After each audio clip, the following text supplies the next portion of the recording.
Welcome back to It's All Light. I'm your host, Natalie Baugh, and today's guest is Francia Vargas. Hello. Francia is so wonderful, and I'm so glad she was able to meet with us, and be interviewed today to be on the podcast. I missed last week because it was 4th of July, so hope everyone had a great 4th of July, Independence Day. But let's dive right in, Francia. But I guess give us a little bit of context about who you are. Okay. So I'm Francia.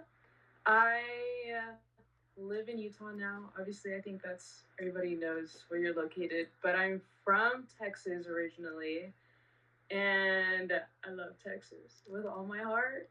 I love that. yeah. I don't know, Natalie. Who am I? I'm like, she's like a powerful speaker and teacher and friend and making salsa today. I'm like, okay, she's awesome. Wow. No, there's so much. Really. Yeah. But yeah, I don't know. I feel like I'm pretty free spirited, you know. At least that's what a lot of people say, and I just like to be around things and people that make me happy. So yeah. I love that. And tell us like your family, like do you have siblings? Yeah, so I actually have 7 brothers and sisters. So Wow, there's 4 boys and 4 girls. I know, right? that's awesome. And my parents are from Mexico. We're from Mexico.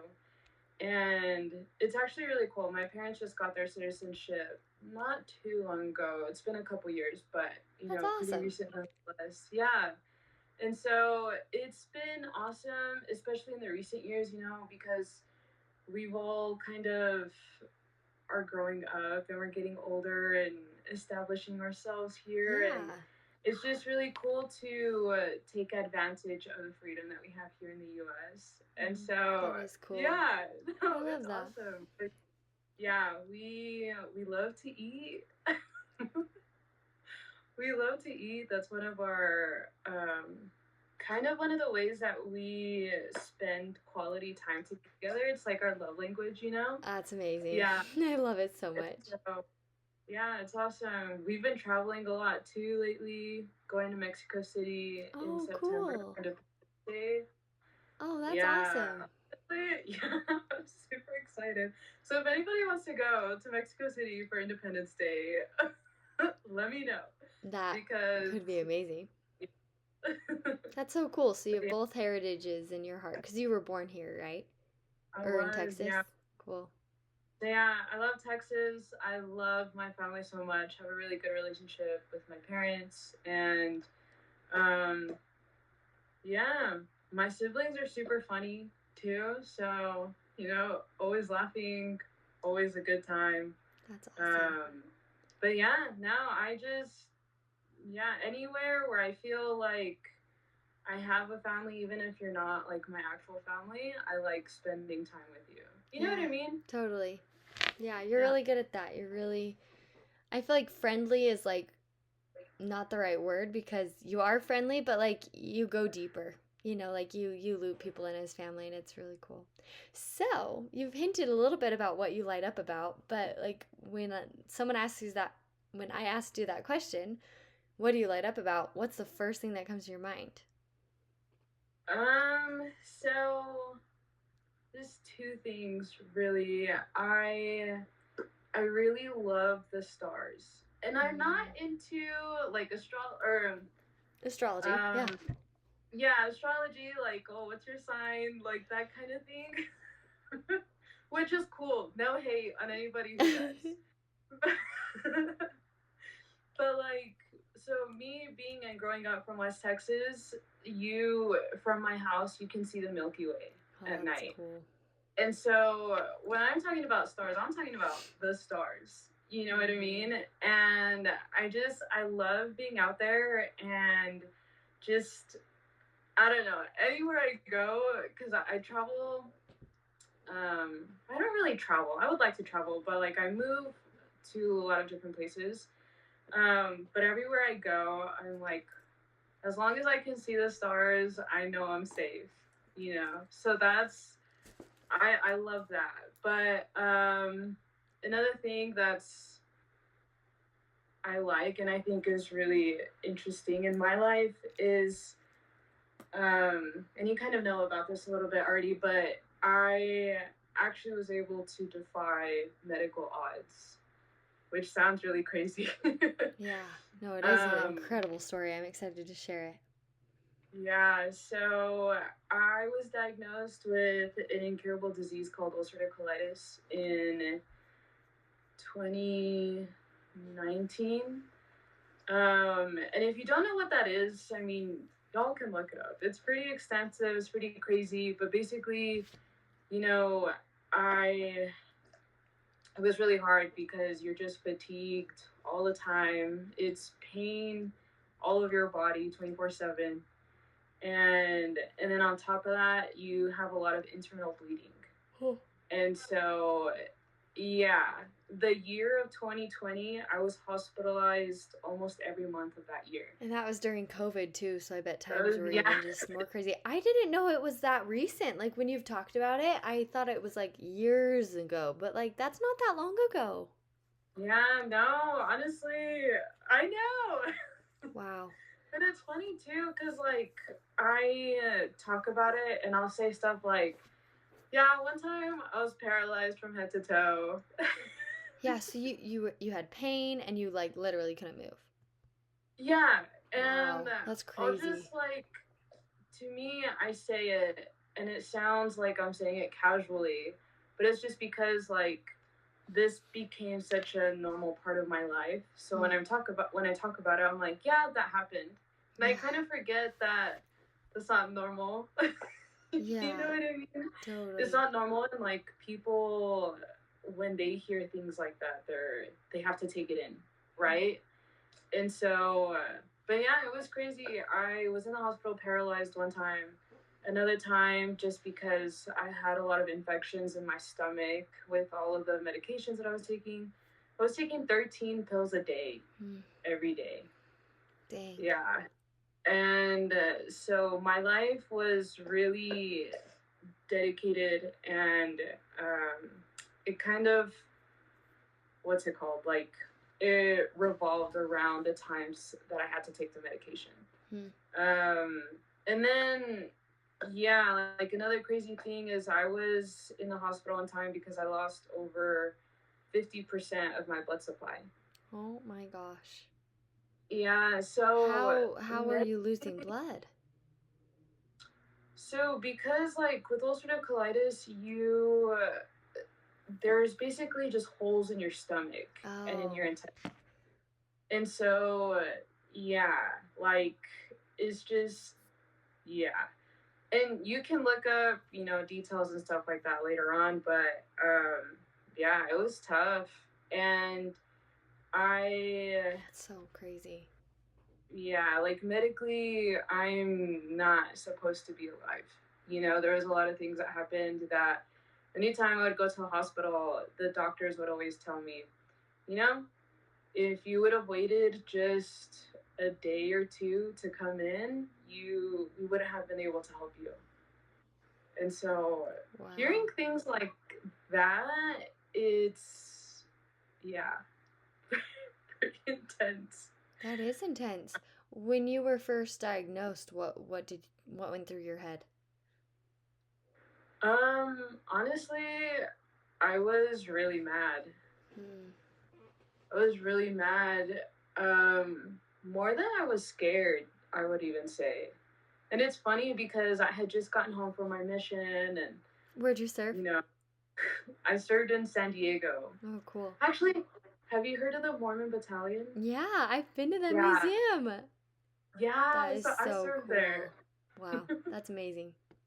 Yeah, so it was really cool. But so anyway, You had just gotten yeah, it's home. funny because like yeah, on the Wow. mission, I remember always, we go and we teach people and we tell them, oh, you shouldn't ask questions like why me, why now, why this, Right? like just have Just faith, right?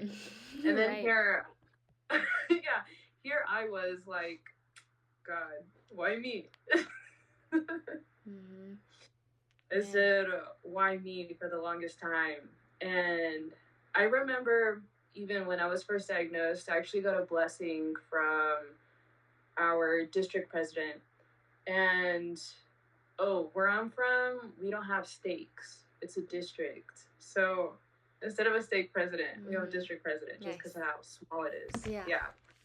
But so anyway, my district president gave me a blessing, and he didn't know to what extent my illness was, but he knew that I was getting sick. Um, but anyway, he gave me a blessing, and in the blessing, it said that with faith and discipline, that this illness would leave my body. Whoa. This is at the beginning of it. Yeah, yeah, this was at the beginning. And Wow. I remember, I don't know, I kept thinking, okay, this is gonna last like a month. It'll last a month and I'll be okay, you know. Because But that this went blessing on, reassured you. yeah, this went on for a couple years. Wow. And I think it was 7 months after I was diagnosed, after this blessing, that and I, that I don't know, I had a fever. I was sick like all the time. On top of this disease, like my immune system was just shot, you know, and so I would get fevers all the time, you know, and just all of these things. And I remember I had a really, really high fever. And Natalie, like, I couldn't even walk. I couldn't walk. I couldn't close my hands like this. Um, and it was just really bad. My little brother sometimes would have to carry me to my bed because I couldn't do it. Wow. And so I remember though, 7 months after I was diagnosed, I remember just thinking about how mad and how angry I was at God and how unfair all of this was. um, and I remember I watched a video from church, and I tried to go back and find this video, and I can't find it. Huh. I don't What know was why, it? but I can't do it. I know. I know. And so, anyway, though, maybe you guys can help me find it. But Mm-hmm. in the Yeah. video, um, it's this guy. He's on an airplane, and or no, he's not on an airplane. He's at the airport, and there's an explosion, right? And so he remembers being on the floor, and he can barely see, and there's this guy next to him, and he's just screaming and yelling, and he's just in so much pain. And this guy who's in the video, he's looking around at all of this chaos happening. Um, but in his mind, like everything just kind of goes quiet. And in a moment of chaos, he somehow finds peace Mm-hmm. and thinks, I'm going to be okay. You know, Yeah. I have faith in a God of miracles. And this guy, like, he couldn't even feel his legs. But he said in that moment, I'm going to be okay because I believe God is real. And even if I can never move my legs again, I'm going to be okay. Yeah. You know? Wow. And for whatever reason, that video just hit me and it stuck with me for the longest time. And I remember in that moment, I started to change my attitude towards my illness. And instead of being so angry and so upset that I couldn't do anything, um, I I decided to have faith, you know? And I thought, well, there's two ways that I can look at this. I can either stay angry and stay isolated because I had to quit school. I couldn't work. Mm-hmm. I was living at home and I would just stay in my room all the time just because I couldn't move. Oh, that sounds So so I scary. thought that can be my life if I choose. Or I can try to see the light in this and remind myself that even if God doesn't heal me, He's going to help me find a way to live a happy life Hmm. and to find joy in this. Yeah. Wow. And yeah, so from that moment, it was still hard. I still had a lot of hospitalizations after that. I was still in excruciating pain. Um, but things got brighter. Um, and I remember after I went to the hospital because I was paralyzed, um, I went back to the specialist that I was seeing and told them, hey, you know, obviously you are so much more smarter than me and you know way more about this than I do, but I feel like the medicine is just not working for me. And I'm taking 13 pills already at this point, right? So I tell her this, and she goes, okay, here's what I'm going to do. I'm going to higher the dose on the medication that you're already taking. And then I'm going to add two more medications. And one of them is going to make you feel nauseous. There goes the balloons again. And the second one is going to make your hair fall out. Wow. And because something that not a lot of people know is that ulcerative colitis, the medication is just as harsh and just as strong as chemotherapy. Hmm. Um, so imagine that. Wow. And so anyway, I remember my parents and I just kind of looked at each other and they were like, no way. Like she's already doing so much. Yeah, exactly. And so after that, we ended up going to see 20 different doctors. 20? Holy cow. 20. Mm-hmm. And every single one of them said the same thing. Hey, you're sick. You're going to be sick for the rest of your life. If you don't take the medication, there's no hope for you. You have to take the medication. And yeah, like there's no cure for this. There's no, you can get better and have the symptoms be not as bad, but you'll never fully heal from this. And I remember just thinking like, man, what about the blessing though? I had a blessing. I have faith. I have discipline. I'm doing all of these things to make myself better. Why am I not getting better yet? How, and this was like a year or two into it?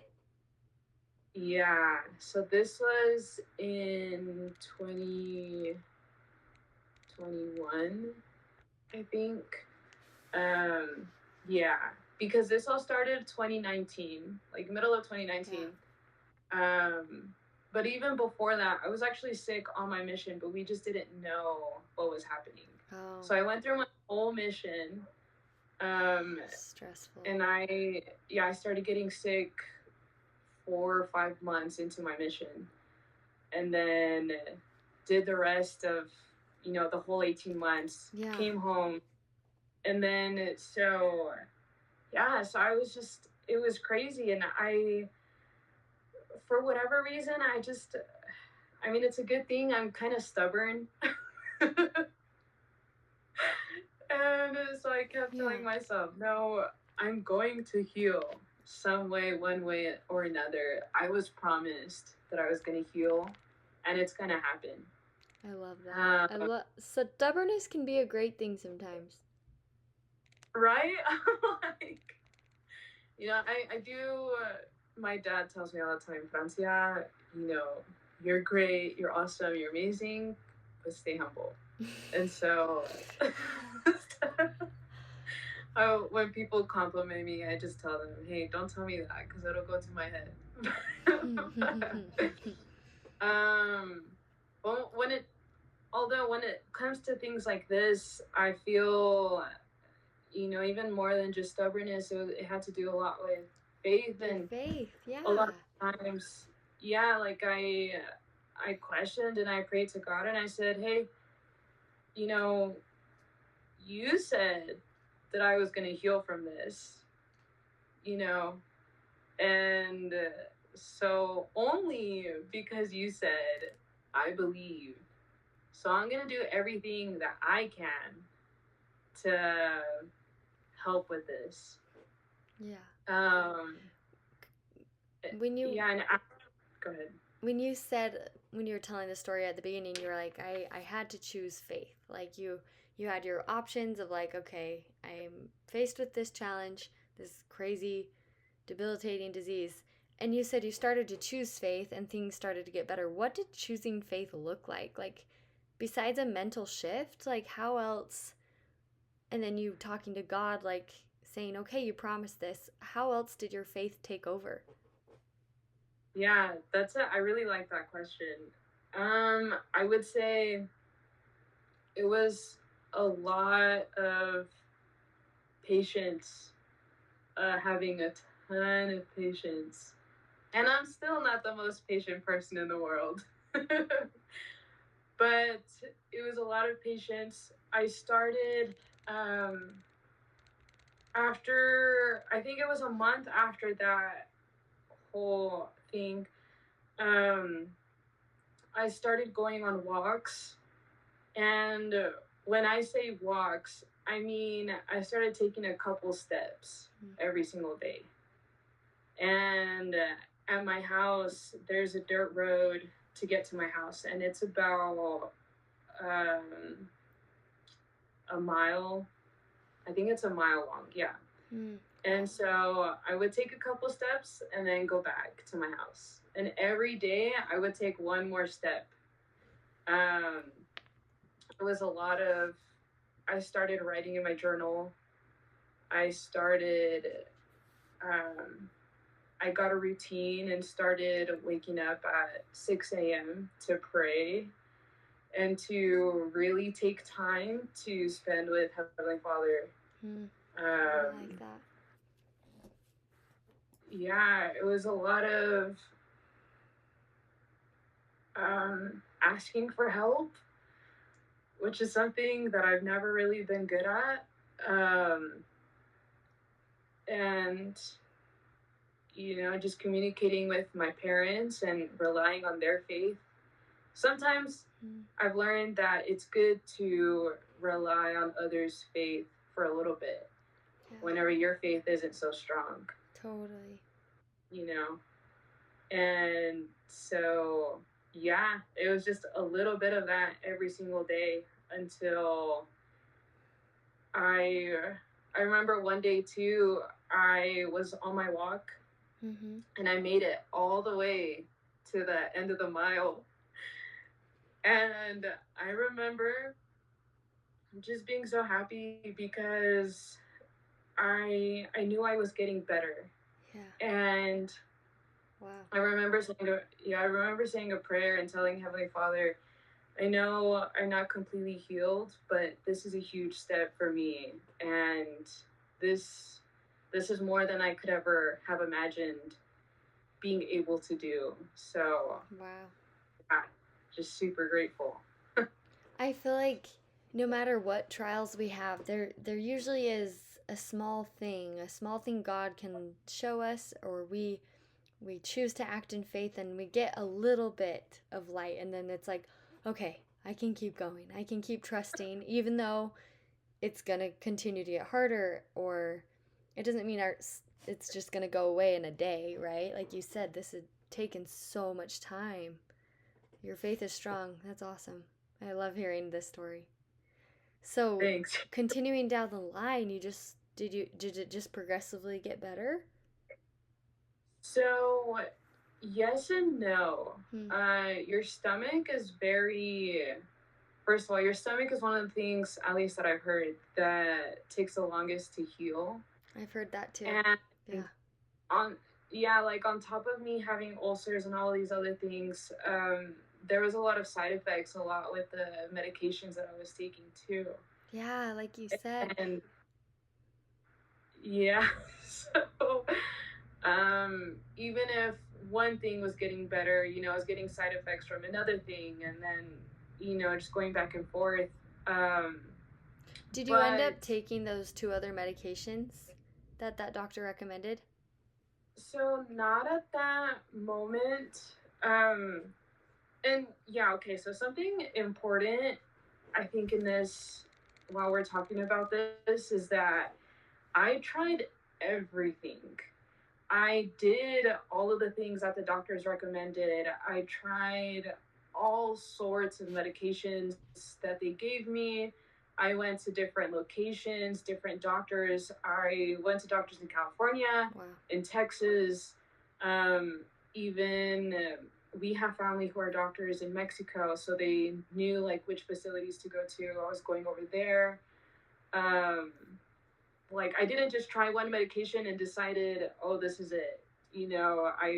I have faith and God's gonna take care of me. It was I did trust the doctors and I did try um, for the longest time to do it their way, and it just didn't work. I was progressively getting worse the more medication that I took, and so I remember, I don't remember where we were, but we were visiting a couple of different doctors. And at this point, like, we had gone to every doctor that we could think of at the time in our areas. Yeah. And keep in mind that this is during COVID. So Yeah. we were Holy super cow. restricted on, yeah, like lucky enough to find 20 doctors in the first place, right? Um, but I remember we were seeing the last three doctors to see if they had a different opinion, something different that I could do.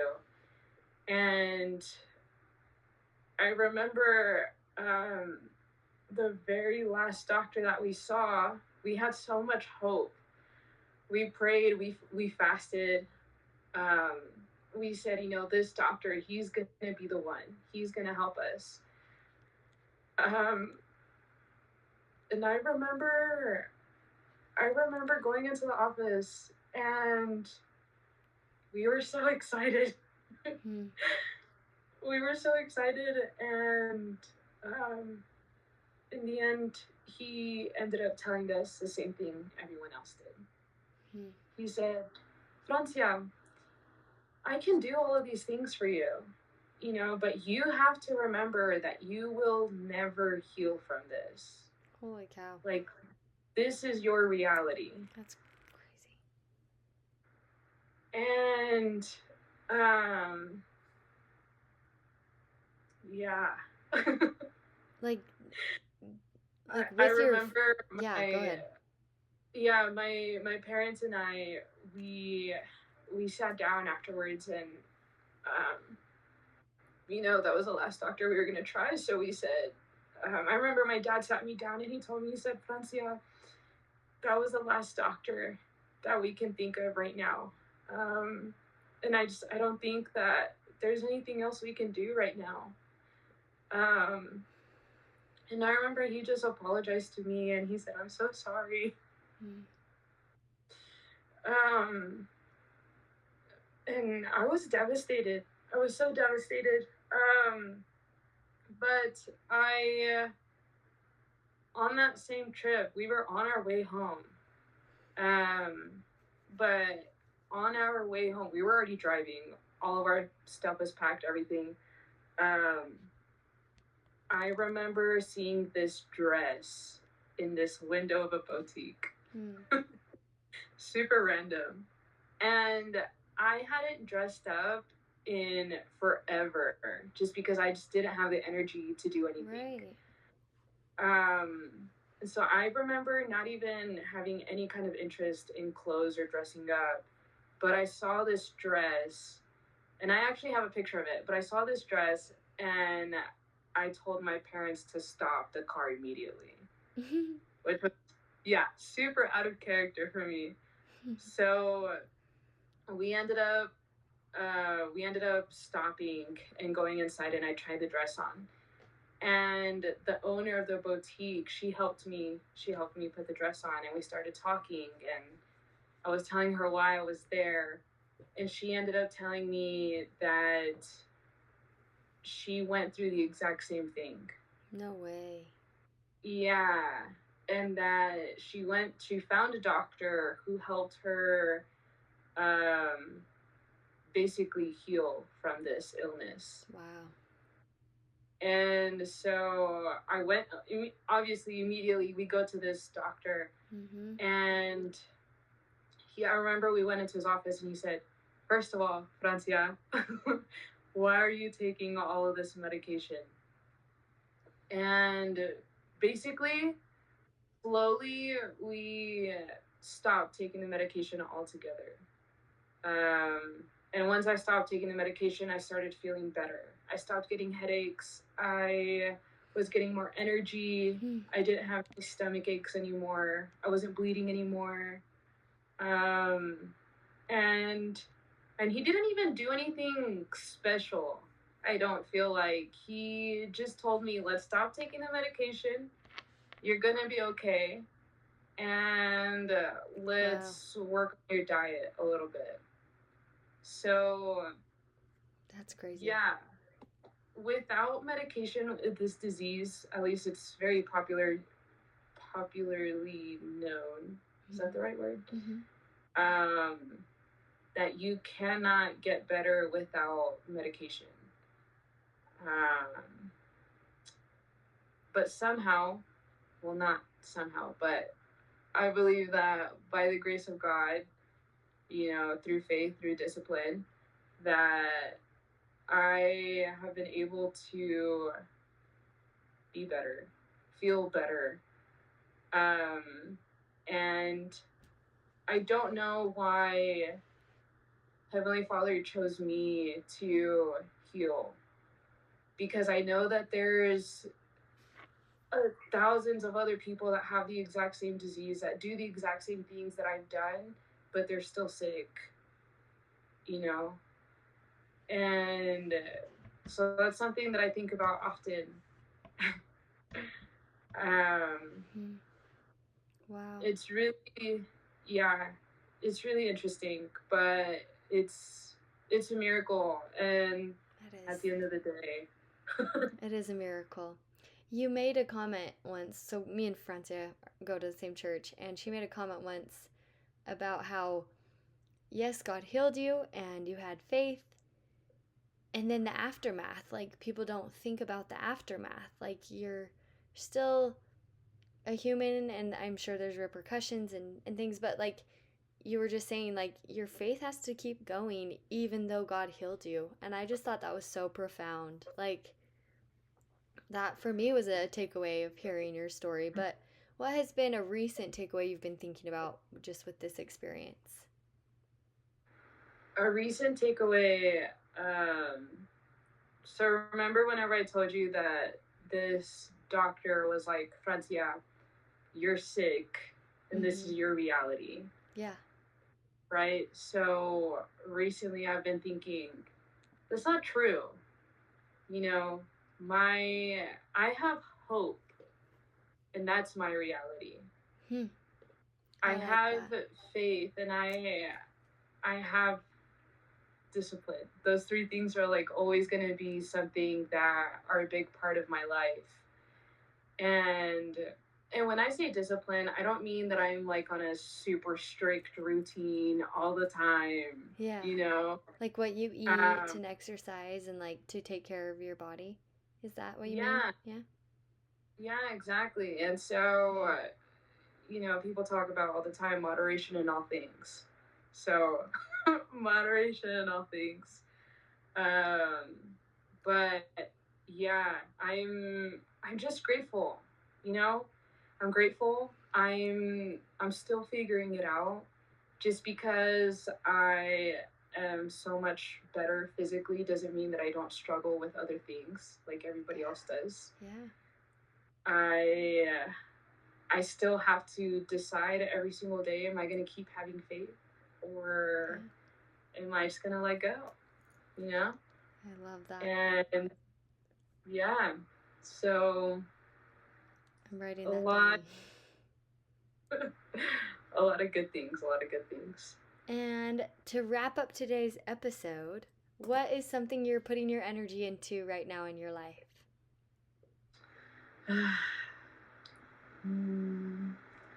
Dang, Natalie, I don't know. Well, I do know there's a lot of things. I know. I was like, I don't know if I could even answer this question either. So sorry to throwing it at you. I know. Um, well, I'm 25. I'll be 26 at the end of this month. Woo-hoo.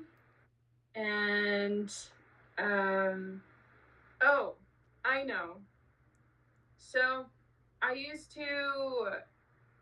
to never be able to see my future and imagine what that even looked like. Just like when you were sick, especially? When I was sick. Yeah, specifically when I was sick. Just because I was told so many times that I would, never heal from this. There was so many hospitalizations. I was told so many times that I lost over 50% of my blood supply, So to answer your question, a lot of my energy these days are going towards actually planning towards my future. Wow. And That is exciting.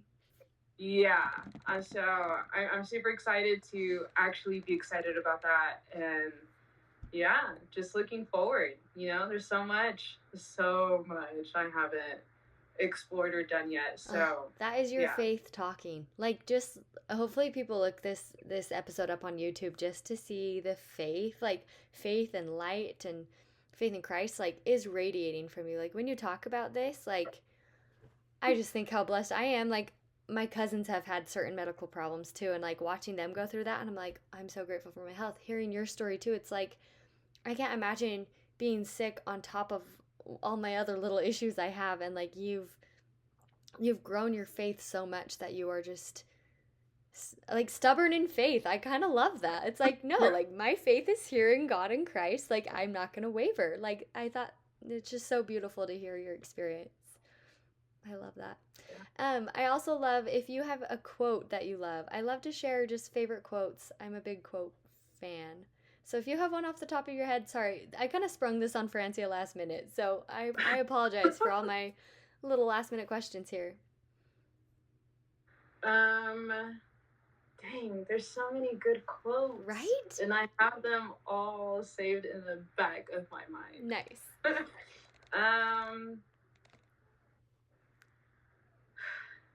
I don't know. I'll text you one later. Yeah, but I can post it. Yeah, it'll be a follow up for the episode. Yeah. If anything, let hope be your reality. Oh, yeah. I wrote that down. That is gold. Said by Francia herself. I love that. Well, nice. I so appreciate you sharing your story here, and I hope everyone listening can benefit from just having their faith like strengthened through others' experiences and to get through their own. So thanks for sharing. And with that, everybody, have a great week, and we'll talk to you next week. Bye. See ya.